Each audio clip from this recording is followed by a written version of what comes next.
Salut tout le monde, j'espère que vous allez bien. Aujourd'hui, on se retrouve pour une nouvelle vidéo un peu spéciale, celle de la présentation du smartphone Xiaomi Mi 10 T Pro. Dans cette vidéo, je vais t'expliquer pourquoi l'achat d'un téléphone haut de gamme. On va faire l'unboxing, on va parler des spécifications et pour finir, on va faire des essais vidéo des différents angles de vue et de la stabilisation optique et numérique. Donc installe-toi, prends un petit café, un petit thé, un petit verre d'eau, un petit chocolat chaud et de suite, on va parler pourquoi un téléphone haut de gamme. Donc tout d'abord, comme tu le sais, on a franchi la barre des 1000 abonnés. Merci encore une fois pour ton soutien, ton suivi, parce que tu t'abonnes, parce que tu likes, tu partages. Merci encore à toi. Donc aujourd'hui, 1000 abonnés, c'est quoi? C'est YouTube qui t'offre l'opportunité de faire des lives. Et c'était un objectif qui était important pour nous d'atteindre pour proposer un contenu en direct des différentes courses RC, des événements RC, des salons du modélisme ou autres. Donc quand je me déplace en balade à un championnat de France ou à une course régionale ou autre, je pourrais, à partir de maintenant, te proposer un contenu en live de ces événements. Donc j'adore le live parce que ça te donne de l'intensité à l'événement, tu participes en direct. Tout le monde sait que regarder un direct c'est passionnant et voilà l'objectif. Et pour ça, il faut tout de même avoir un téléphone qui te propose une qualité vidéo intéressante avec une stabilisation optique, numérique ou autre. Et on va voir un petit peu ça lors de l'unboxing. Et c'est parti, on unbox, on parle des spécificités, et puis ensuite on fera des essais vidéo. Allez, c'est parti. Allez, c'est parti pour l'unboxing. Donc, j'ai déjà regardé ce qu'il y avait dedans. On va en discuter, on va faire les caractéristiques rapidement.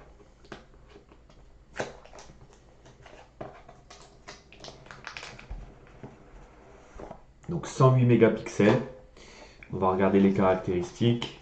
Donc on a la boîte avec la petite épingle pour la carte SIM, une coque de protection avec le bord surélevé pour protéger les optiques. Ça, ce n'est pas une notice. User guide.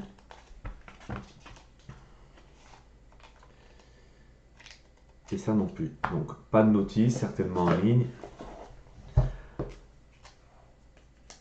Alors, le téléphone.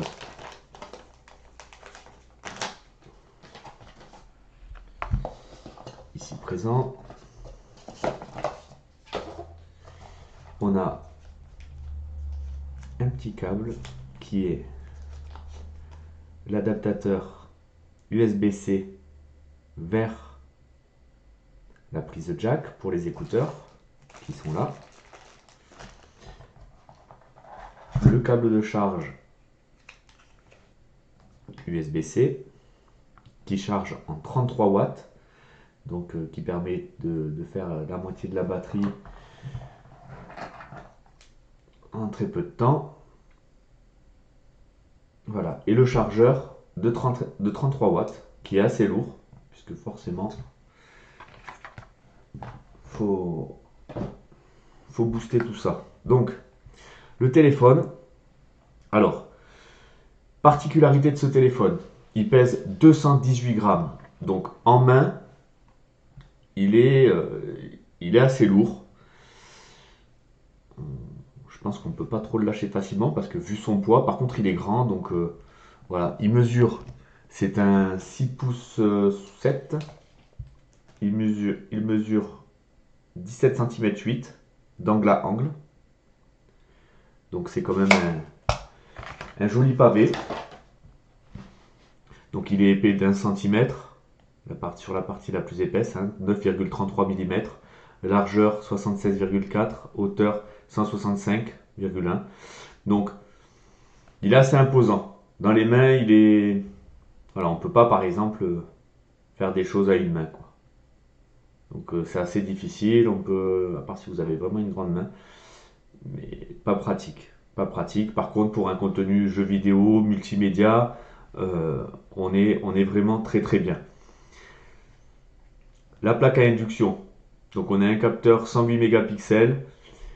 On va y revenir. Donc processeur Snapdragon 865 avec 5G. Donc il va être compatible pour le futur réseau 5G. Ça c'est une bonne chose.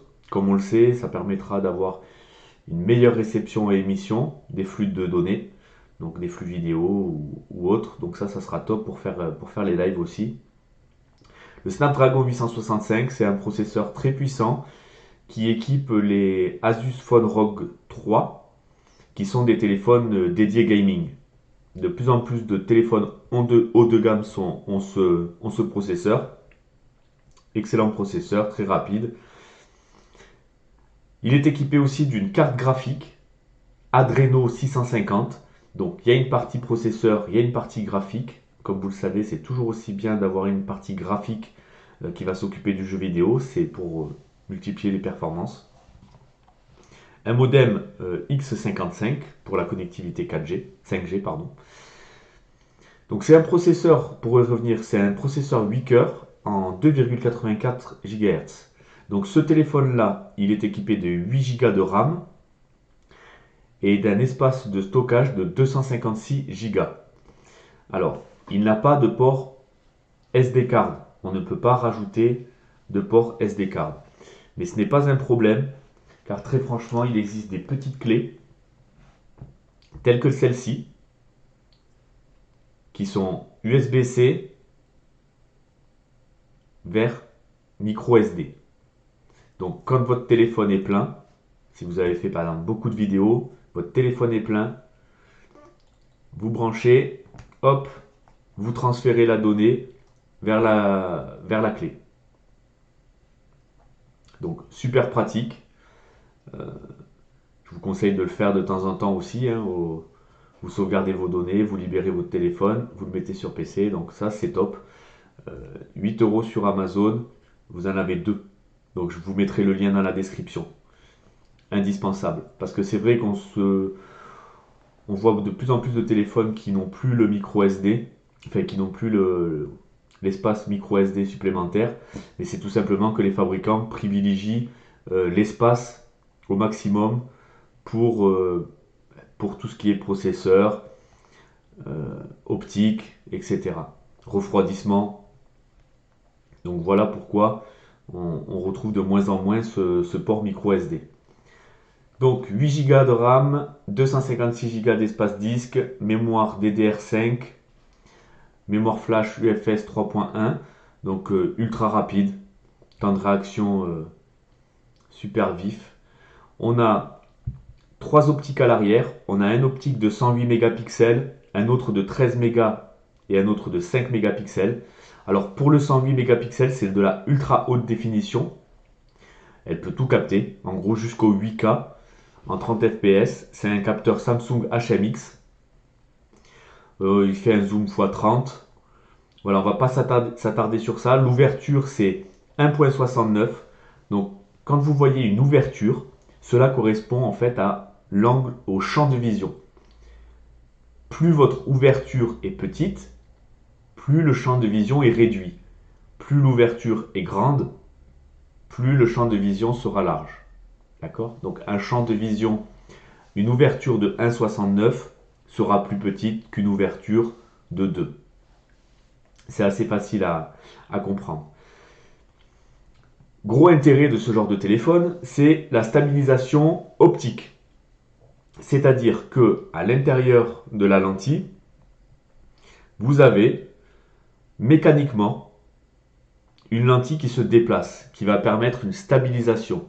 Donc, on parle de stabilisation mécanique. En termes de fonctionnement, c'est la stabilisation préférée par les professionnels. Et c'est pour ça que vous voyez les professionnels qui utilisent des caméras 4K, 8K, mais avec des harnais, des bras de levier, des ressorts, etc. Donc quand ils marchent, vous voyez la caméra, tout leur attirail qui est stabilisé. Ils utilisent très peu la stabilisation numérique, puisque ça rajoute en fait un traitement d'image. Donc, stabilisation optique, c'est génial. C'est une des raisons pour lesquelles j'ai choisi ce téléphone. mais en plus de ça, on verra pour les autres choses. Une autre caméra de 13 mégapixels qui, elle, est l'ultra grand angle, donc qui est plus grande, un champ de vision plus grand que la principale, qui ouvre à 2.4. Ça lui fait un champ de vision de 123 degrés.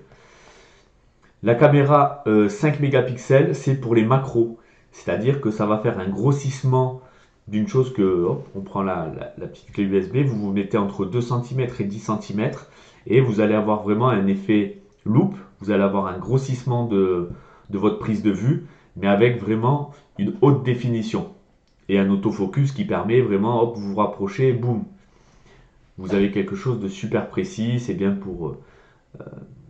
c'est très très bien pour faire les photos de près entre 2 et 10 cm.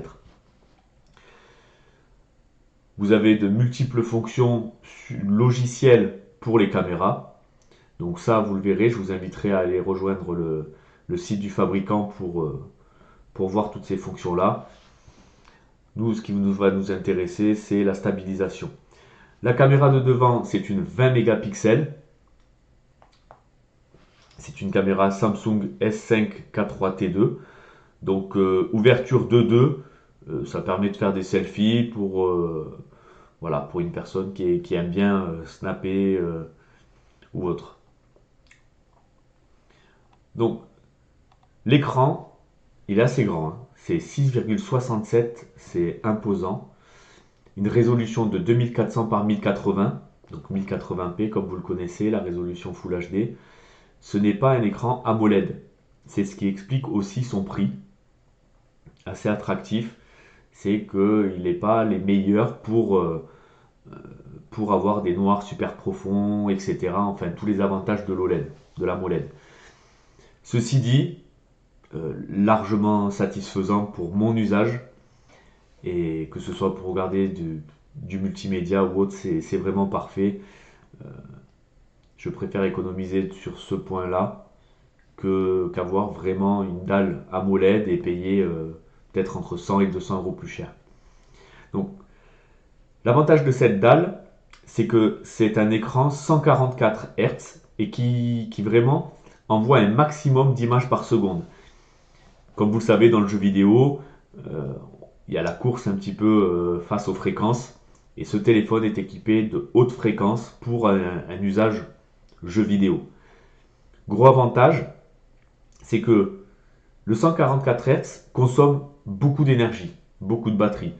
L'avantage, c'est qu'il est adaptif synchrone, ça veut dire qu'il va adapter sa fréquence en fonction de votre usage.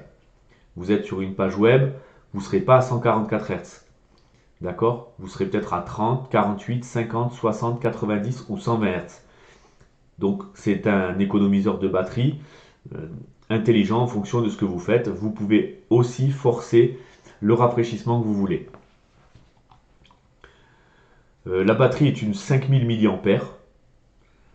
Elle se charge en 33 watts avec l'USB type C. Niveau réseau, on est compatible 5G, 4G+, 4G, 3G, 2G.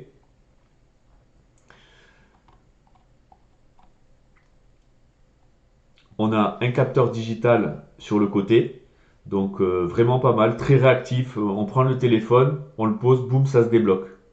Très très pratique. J'étais habitué sur mon ancien Asus à avoir le capteur au milieu, d'empreinte au milieu. C'était très bien aussi au milieu. Vous voyez, on a il est ici, donc je faisais ça, hop, très réactif, ça se débloque vite. Là, c'est sur le côté, pareil, ça se débloque super vite, c'est bien fait.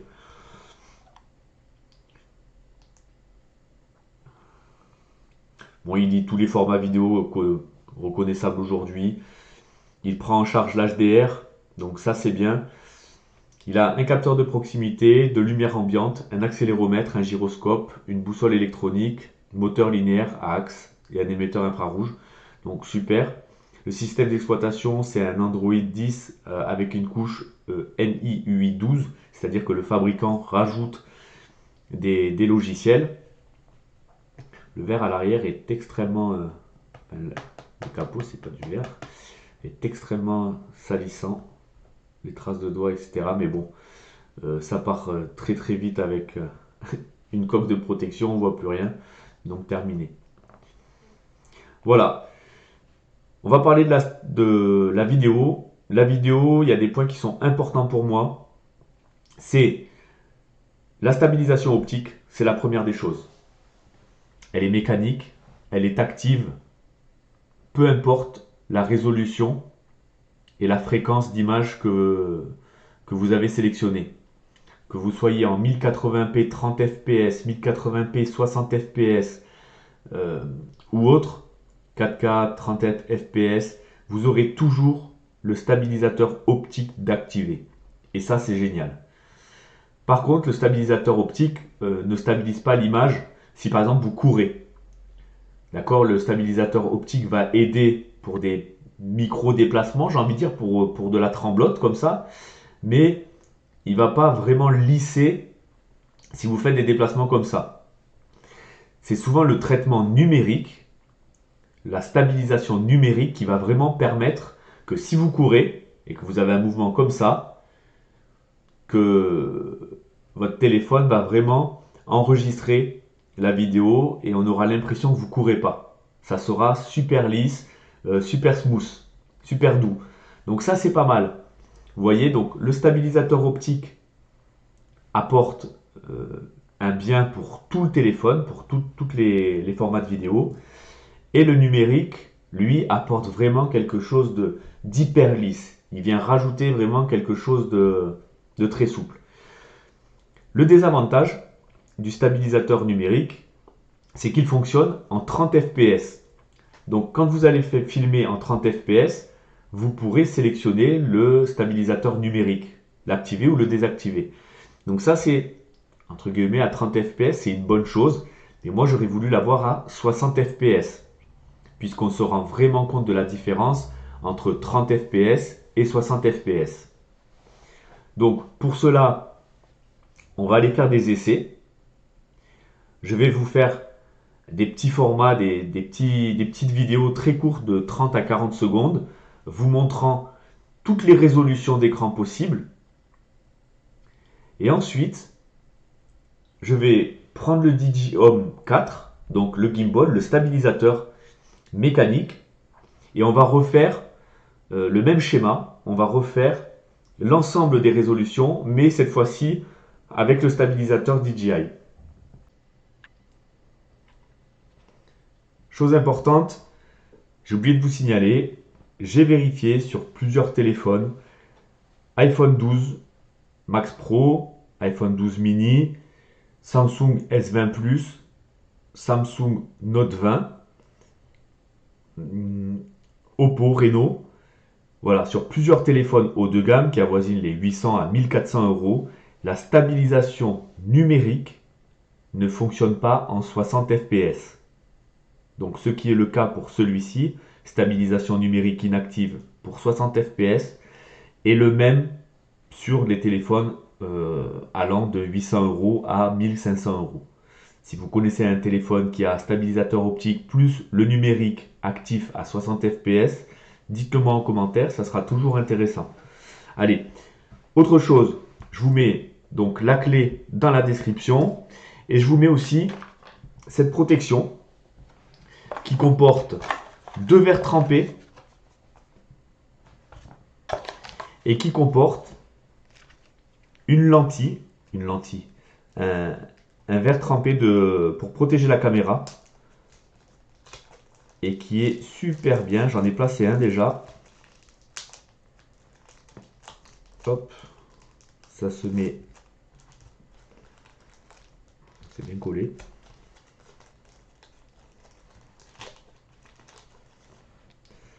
Vous voyez, c'est sous cette forme et ça correspond à la plaque à induction derrière.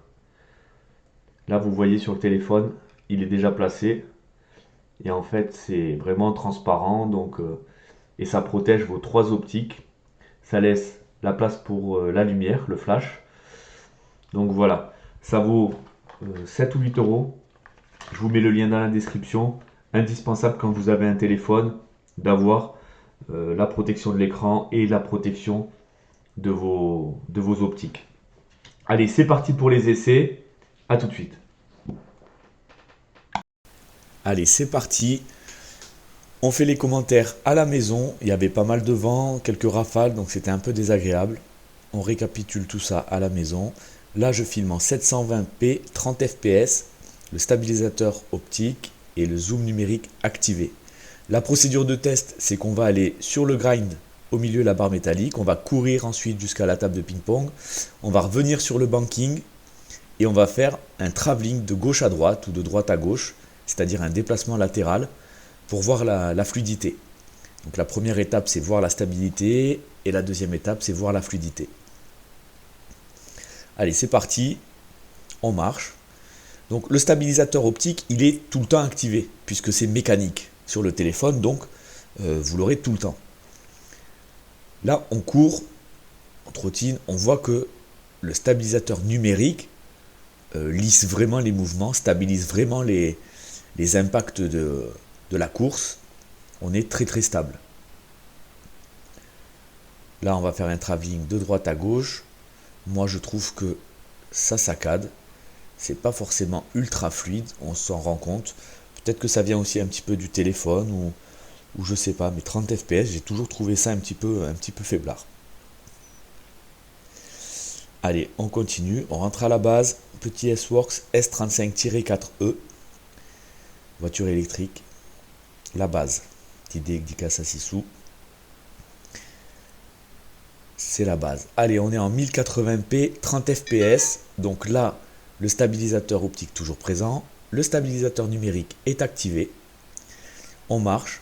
On voit au loin la table de ping-pong qui reste bien horizontale et au milieu de l'écran. Donc la stabilité numérique fonctionne plutôt bien.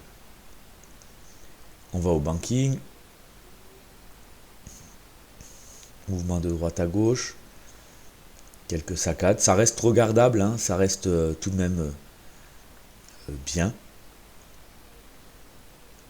Mais je trouve qu'on manque un peu de netteté du coup. Allez, on rentre à la base. Et là, on va passer avec le 1080p 60 fps. Et c'est là où on perd le stabilisateur numérique. Et c'est bien dommage parce que vous voyez que là, mes pas, on voit, ça part de droite à gauche un peu. Et quand je vais courir, attention, la table de ping-pong va partir dans tous les sens, vous voyez. Donc là, on n'est vraiment pas du tout stabilisé numériquement. Par contre, on a la fluidité. Je trouve l'image bien plus fluide, bien plus précise. Et voilà, faire des travelling comme ça avec un joli banking bien dessiné, ça prend tout son charme, ça prend tout son sens. Et voilà l'intérêt d'avoir une image quand même nette et précise. Allez, on va tester avec le 4K 30 fps.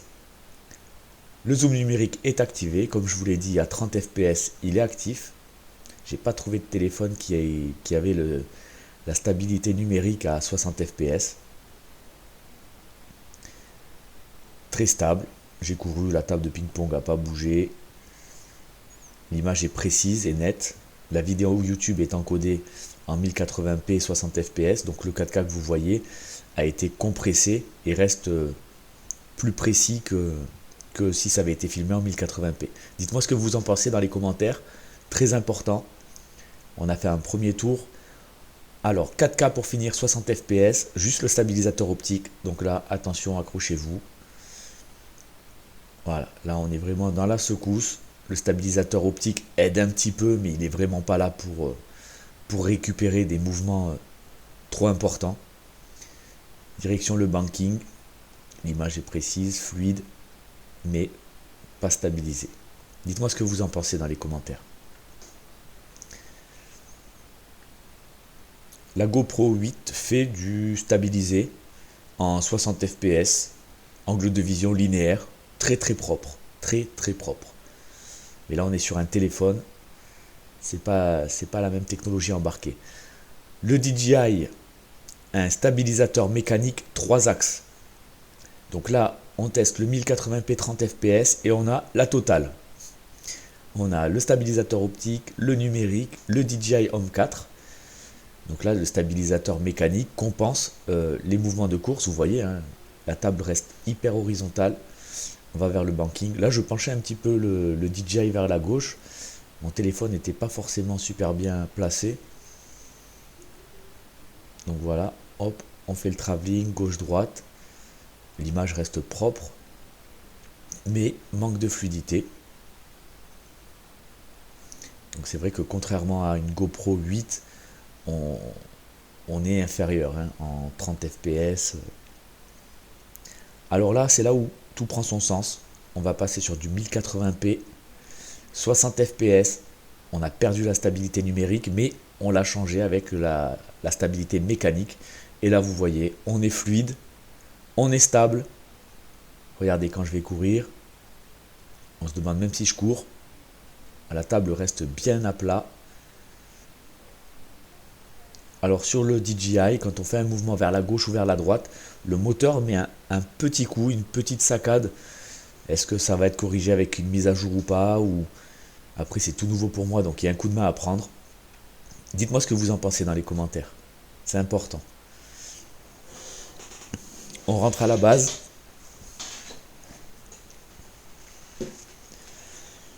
Le S-Works. Et c'est parti, 4K 30 fps, la totale, l'optique, le numérique et le DJI. C'est hyper stable.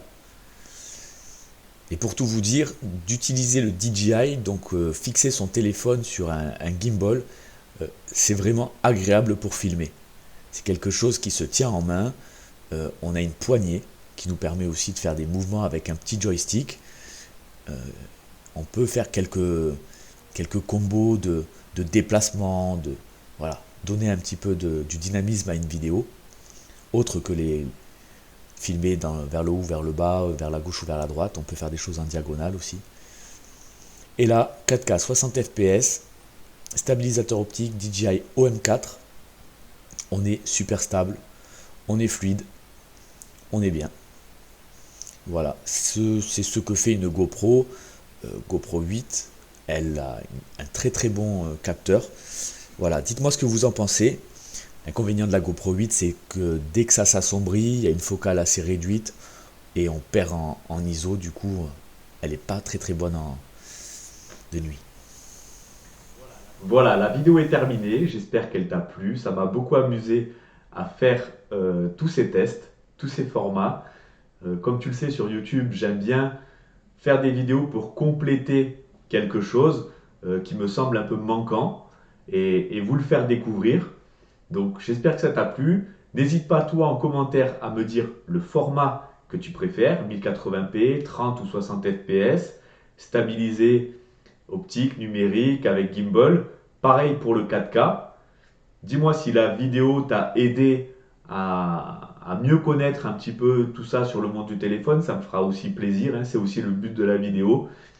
Et puis voilà, en attendant, porte-toi bien et je vous souhaite à tous bon vol, bonne route et bonne balade. Salut tout le monde.